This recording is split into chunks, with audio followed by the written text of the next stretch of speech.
Tom Robinson Band. 2468 Motorway. Oh my God, we used to sing along to that. It's good to, shout along to, really. It's not singing, is it?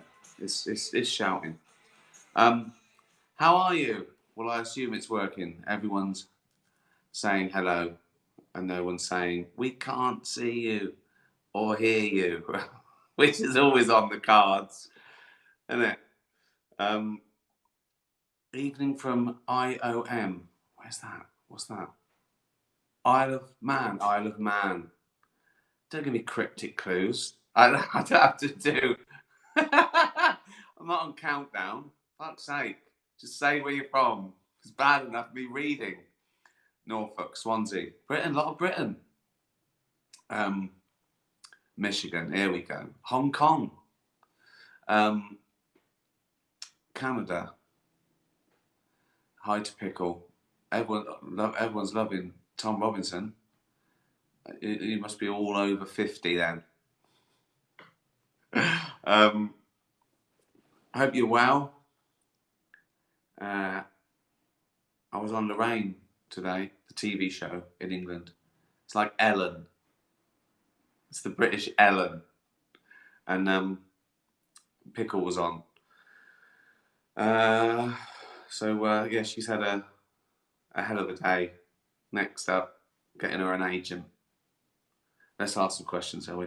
Or answer them. This is Mum and Sherlock. Mum just learned that there are more bacteria in 1 gram of excrement than people on Earth. Think of that. That's a lot, isn't it? But the total amount of bacteria on Earth only equals the approximate number of atoms in 10,000 litres of water. So basically, there's a lot of atoms. is what Sherlock is saying. Do you have any favourite scientific facts? Wow. One about vastness, which is mind blowing, is a fact about infinity, and that is, hear me out, there are as many even numbers as there are even and odd numbers put together. Same's true of odd numbers. There are as many odd numbers as there are even and odd numbers put together. Now, that sounds, because infinity is infinity. That sounds like a weird sort of linguistic trick, but it's right by definition because of the nature of infinity. So that's a good one, isn't it? You have people arguing over that one. What else? Well, one of my favourite is to show the scale of evolution, which is, and I checked this with Richard Dawkins. I asked him when I got an award. What was it? Was it in conversation? I was given some sort of award, Reason Award or something of the year a couple of years ago, and I looked down there because it's a poster for it. Not Richard Dawkins isn't hiding down there. Like I was going to ask you again. Isn't that right, Richard? There's a poster from the chat. Anyway, he agreed with this fact, and it's we are closer to salmon, evolutionary speaking, than salmon are to sharks in terms of time scale and node on the branch type thing. So yeah, an early elasmobranch, been around for millions of years. Then teleosts came along, bony fish, salmon, and then sooner after that than they were after sharks, we came along. Another great fact. So yeah, that's good. That's good with the amount of atoms, isn't it? It's just unimaginable, isn't it? You just got to accept that. Leopold and Loveday. I forgot their question last time, didn't I? We know Ricky's Bollocks is coming to an end, and you start pre-production on Afterlife 3. What do you do during pre-production? Will you put on underclothes and actually leave the house? Well, I'll have to. I assume we do some of the things on Zoom. Pre-production. So pre-production is everyone starts work. So the design department start building sets if you have to build sets, which we do. Most of us are putting them together because they already exist. Location manager starts, and then we find locations, and then we go and recce them and go, yeah, that's really good. Oh, I wanted a house near a church, that doesn't work. Oh, I need to be able to see the graveyard, whatever. And you find those things. So they're building sets, finding props, finding locations. Rehearsals are in pre-production. Everything, costume, all the fittings, all those things. Casting, if there's new members, contracts, all the contracts have to be signed. So, I mean, it's sort of a full-time job. Not as intense as filming, of course, because you can change your mind, and the hours are usually better than filming. Not my hours. My filming hours are brilliant. Will I wear? I probably will wear underpants. Although, not always. I think this year has shown me that underpants aren't that necessary.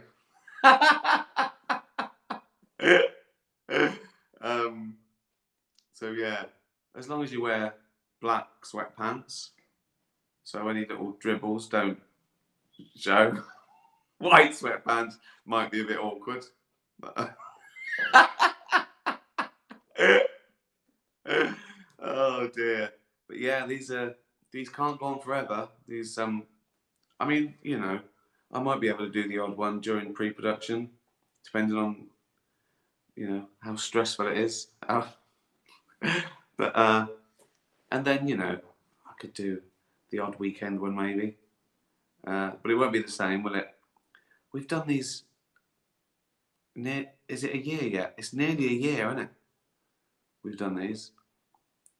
Over 1 billion free minutes of entertainment. Do you know how hard this is? Just talking. Most comedians they have they do panel shows. It's all rehearsed. Most comedians have writers for their stand-up. Right? I write my stand-up and I rehearse it. This nothing, no rehearsal. I don't know what I'm going to say. Sometimes it doesn't even fucking work. And if someone said you're going to do like 200 half-hour shows, I usually do 6 shows. Oh dear. It's been fun. Titch. It's getting closer to these ending. Everyone's talking about these ending. It's getting close to these ending. Mummy doesn't think her heart can take it.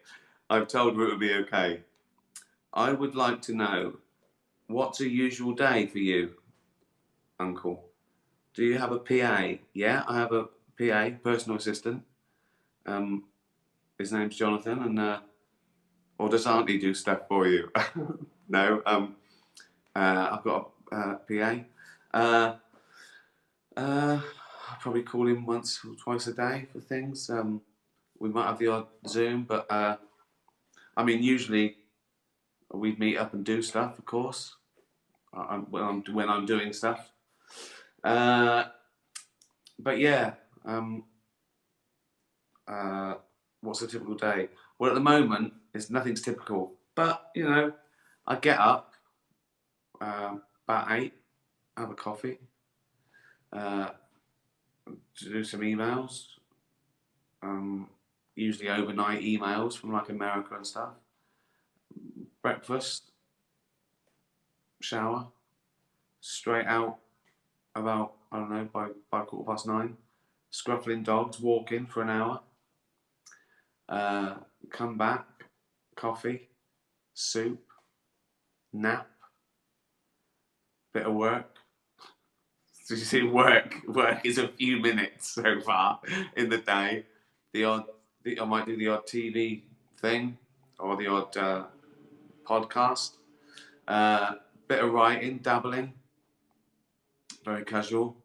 Workout, shower, this, wine, dinner, TV, bed. And TV at the moment is whatever we're watching at the moment, a Scandi noir drama or Vikings or something like that, followed by a UFC fight. We save up the cards. There's usually a UFC card every weekend somewhere, and we watch one fight a night, maybe 2 fights, and then an episode of Bullseye from the 80s. 1 minute of news, they say something depressing, let's go to bed. So that's a typical day. Julia, when you think of successful people who are unhappy, not including mental illness, what do you think the primary causes of that unhappiness are? Don't know, it could be anything, couldn't it? I mean, it could just be that they did things that they thought would make them happy, but they could have taken a shortcut to just do things that made them happy. Like, some people think, oh, I'm going to get a job that I hate, that's really good earning money for 20 years, then I can retire and be happy. And they're suddenly 45 and they go, why am I doing this? why have I wasted 25 years that I've hated? Or, you know, they did things that they thought would make them happy. You know, some people like having things like cars and stuff, and you just got to work out at an early age what makes you happy. And it's, I mean, success is a part of it. You want to feel good about yourself, and you've got to earn money, but it's not. It's just not everything. I remember when I had no money till I was about 38, and I was poor all my life, and then poor for most of my adult life, and but I was happy because I was doing things I wanted. I remember sitting in, you know, shitty flats with Jane and mates and a cat, drinking homebrew, because we had no money, laughing till I was sick. That I couldn't have. That couldn't have been any better if the room was bigger. Do you know what I mean? In fact, a bigger room, spinning and covered in vomit, is even worse. Just do what makes you happy. I know that sounds weird, but if that's your primary goal, just to be happy, then I think it's like anything. You can sort of work towards it. What do I know? Joey. Oh, here we go. You are going to be born again in the afterlife, but this time you can only develop physically or mentally. Oh, you're going to be born again in the afterlife. So, forget the afterlife. I die, but I come back as myself again, born again, but you can only develop physically or mentally. So, my question is, would you rather have a normal mental development, but be forever trapped in a newborn's body? That's ridiculous. So, I'm basically 8 inches long forever. So I'll have my brain squeezed into a little baby that can't do anything. Or can I? Oh no. So I would be able to do everything, but I'd be able to talk and be smart, but I'd be a newborn baby. That'd be weird, wouldn't it? Being able to be carried to the pub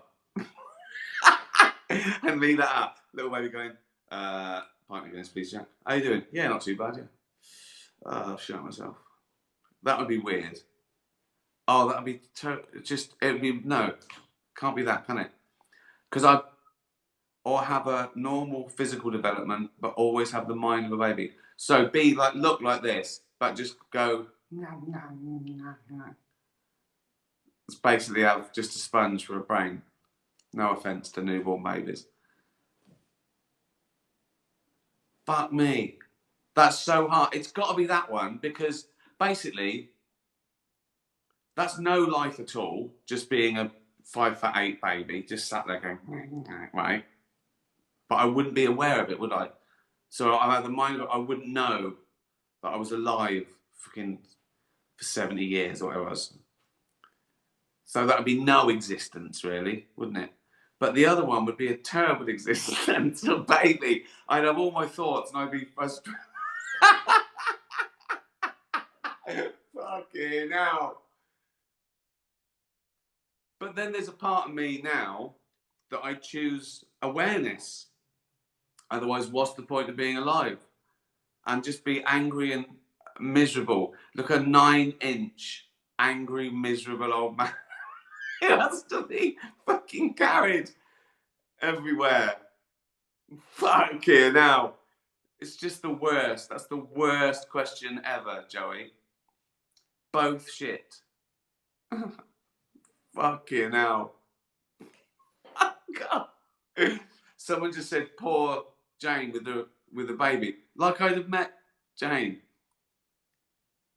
Like, where would this baby...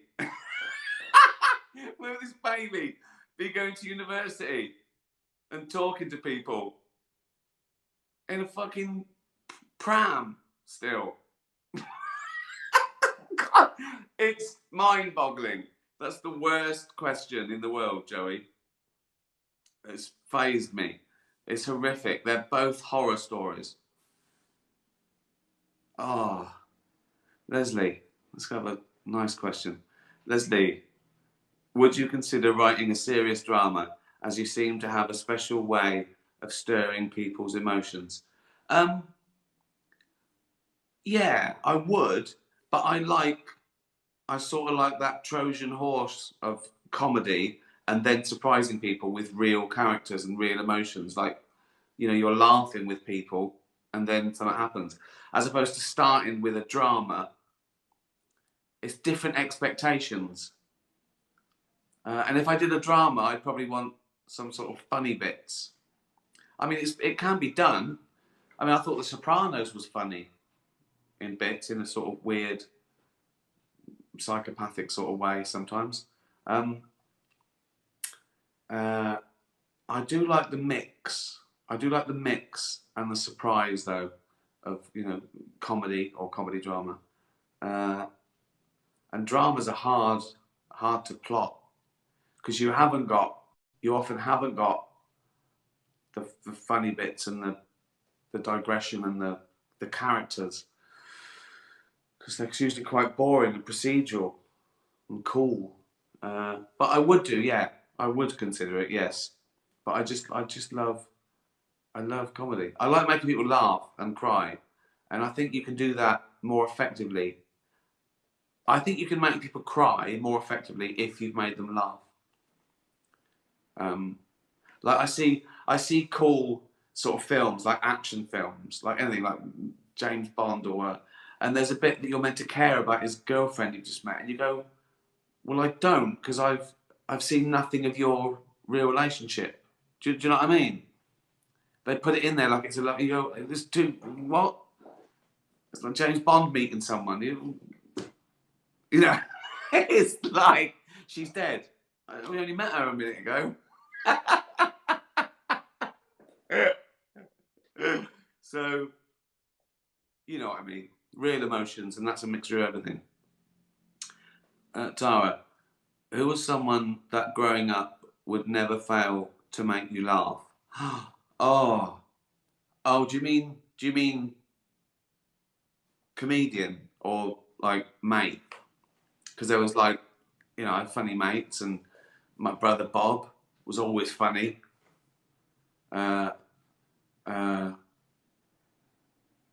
Famous people. Again, how young am I? I mean, when I was young, I liked the same things that, you know, broad stuff that adults liked, like On the Buses and Benny Hill and Some Mothers Do Have Them, I guess. Maybe I was a bit over that. But then I liked stuff like you know, obviously I loved Monty Python, 40 Towers. Someone who always made me laugh. Just someone who always made me laugh. Lauren Hardy. Lauren Hardy. And again, there was emotional side there. I just, even if I wasn't laughing, I was just smiling. The stupidity. Yeah. Yeah. Lauren Hardy. And then the Marx Brothers. I like that wisecracking stuff. But yeah, there was something nice. I think kids like Lauren Hardy. There's something childlike about them. And it's silly, but it's somewhat visceral. There's something emotional about them because they sort of need each other. Bella. Here we go. I took a picture of me with a stick today for Bella. She loved it. She gave it 9.5 out of 10. Yeah. Yes. Yes, I bothered taking a photo of a stick for a dog on Twitter. There's a pandemic on. I have the physique of a whippet with the hair of a Bedlington Terrier, built for speed and agility, with added bonus of stylish great hair. If you would describe yourself as a crossbreed from any two dogs, which would they be and why? Oh, down to two. Well, I think I probably started off like something sort of nice and like a Labrador. And that works as well because Labradors tend to get a little bit fat, don't they? They've got bad hips. So that works. So a Labrador crossed with something annoying, I think. Not annoying, but, you know, hyper. I was like a Spaniel or a Jack Russell or something. God, it's tough, isn't it? But then I think that genetically, I think it's shown. I'd have to have something in be like a bulldog or a staffy. Well, what can I have? Spaniel crossed with a staffy.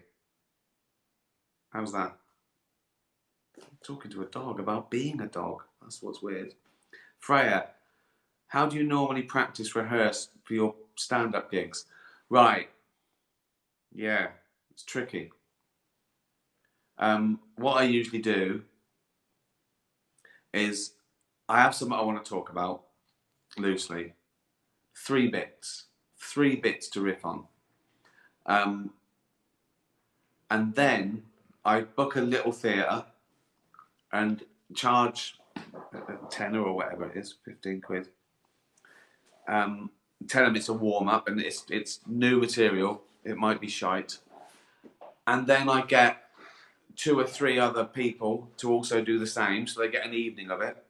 So I come out, I do my first little 5 minutes, practice it, bring out someone, they do 10, come back on, do another 5, like I'm a compere, bring someone else out, they do 10, go out again, I do my 5 to 10. So you do about an hour, and then as you get more, my bits get bigger, I drop someone off the bill. I just do it with 2 people, then 1 person, do 2 bits, and then I try and go out there by myself and do 45, 50 minutes, still only charging a 10 or 15 or whatever. And then I've got the hour. And then I might do that another 10 times, and then I'll start doing real but still smaller venues. So that's how it happens. Dougal, bonjour, Monsieur Ricky. I have a confession. I am not actually French. He's a French bulldog. I am from Staffordshire. In the heart of this great nation. On the Heath, have you ever been mistaken for someone else? Maybe Barry Gibb, Conchita Wurst, or Grizzly Adams? That's all right. They're all right. I'm not bothered with them.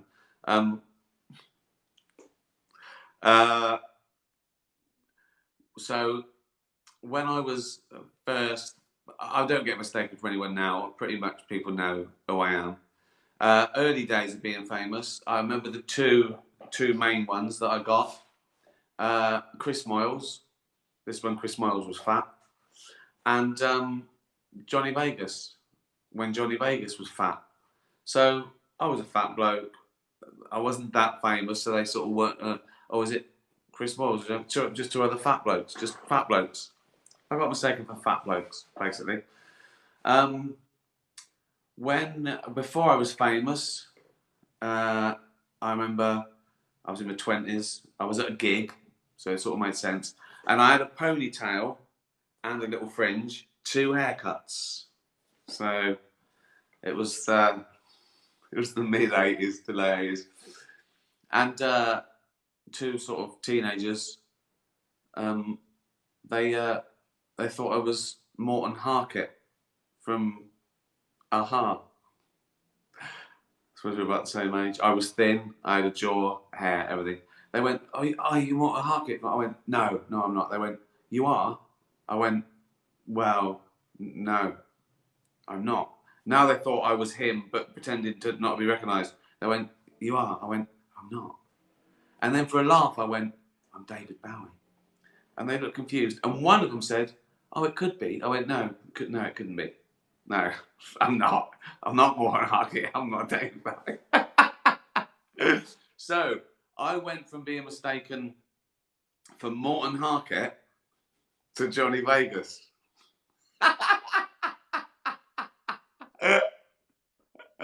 So there you go. That's what happens. That's what happens. I bet Morton Harkett's not fat now. I bet he's kept his looks, hasn't he? Thanks, Dougal. Emma, I loved Life's Too Short. Do you have any plans in the future to release this one on the big platforms? I haven't, but those sort of things just happen. Like I find I see things popping up on places that I didn't even do the deal because it's sold. Like The Office pops up on cable in America. I think it was on Netflix for a while. Then it was on Amazon. Same with it. So that's HBO, BBC. So they sort of sell it on their platforms they got to deal with. So I haven't got plans to, but I might get told about it.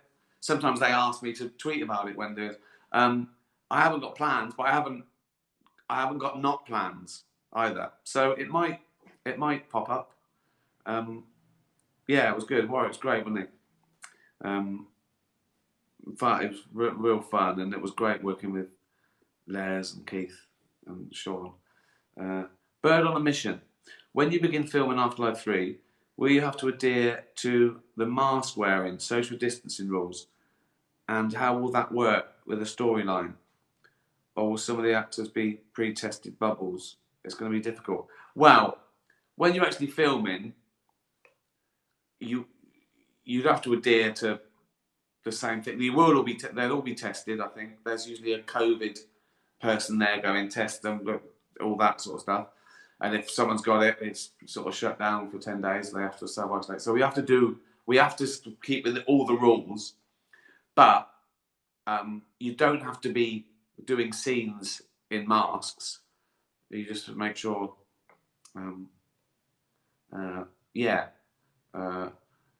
So, I mean, I haven't done it yet, but the things like that are easy. I can easily make sure that we do all the precautions and everyone wears masks in the crew, and everyone wears masks in the crew. I'll be like Tom Cruise shouting at people. But then in the scene, I can just make the bench in the graveyard 2 meters. And we're not filming till end of April, so you know, it'll be fine. I think it'll be fine. It'll be hard work to make sure. You know, it's a lot more work. The hours might be worse, but then my hours are so good anyway. I might have to do normal hours. Right, one more question. Scarlett, oh, lovely Scarlett, the beagle. Scarlett's a beagle, a rescue beagle, saved from laboratories, and she's lovely. I love listening to music, and one of my favourite songs of all time is Electricity from Life on the Road. Thank you, Scarlett. I aroo along to the oh parts. It's beautiful. Would you be able to play that on the guitar? Oh, God, Scarlett. Oh, that's a sort of big production number and strings and everything and Chris Martin. I'll have a go. I don't even know if I can remember it. This is a song I wrote as David Brent for the movie Life on the Road. I'll have a go, Scarlett, just because it's you. Now I'm singing a song to a dog. That's what's happening now. So why not? Oh God. I was looking up to heaven. It was right under my nose. I had traveled many light years. It was right across the road. 1,000,000,000,000,000 grains of stardust floating round in space. Two of them collided in an ordinary place. We are electricity, we will never die. We just burn, burst, and return to the sky. Oh, sing along, Scarlett. Oh, oh, oh, oh, oh, oh,